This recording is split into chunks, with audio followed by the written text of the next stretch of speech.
আসসালামু আলাইকুম। আমি পোয়া পিঠা নিয়ে আপনাদের মাঝে হাজির হয়ে গেলাম।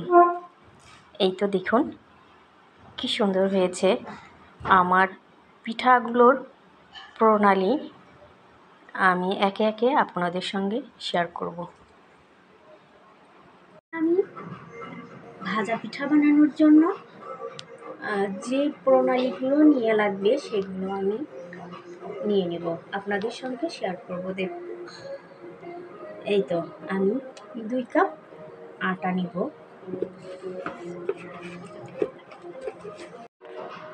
আমি চাউলের আটা 2 কাপ নিয়েছি। আমি কিছুটা ময়দা দিয়ে দিলাম, যেহেতু আমার পিঠাটা সুন্দর মতো ফুলবে এই জন্য। এই তো আমি সুন্দর মতো মেখে নিলাম। মতো কিছুটা লবণ দিয়ে দিব। আমি প্রায় 1 কাপের একটু কম চিনি দিয়ে দেবো। মতো মেখে নিলাম। আমি কিছুটা পানি অ্যাড করে দিব। পানিটা অবশ্যই গরম পানি দিতে হবে পরিমাণ মতো। আমি সুন্দর মতো আটাটা মাখিয়ে নিচ্ছি। এই তো আমার ব্যাটারটা সুন্দর মতো চিনি দিয়ে মিক্স করা হয়ে গিয়েছে। এখন আমি একটু পানি লাগবে আমার। এখন আমি আর একটু পানি দিয়ে দিব।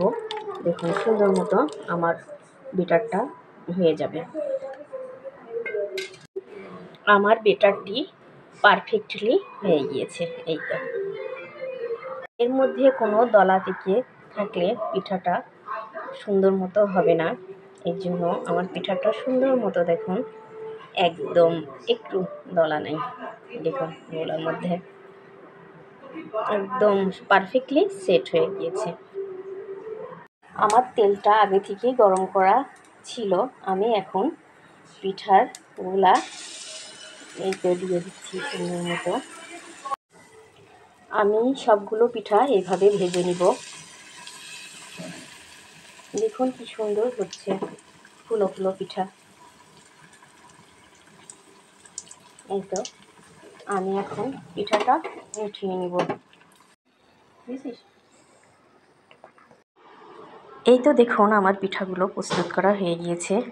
আমার পিঠাগুলো যদি আপনাদের ভালো লেগে থাকে তাহলে ইউটিউব থেকে সাবস্ক্রাইব করে দিবেন, আর ফেসবুক থেকে যদি দেখেন তাহলে ফলো করে দিবেন।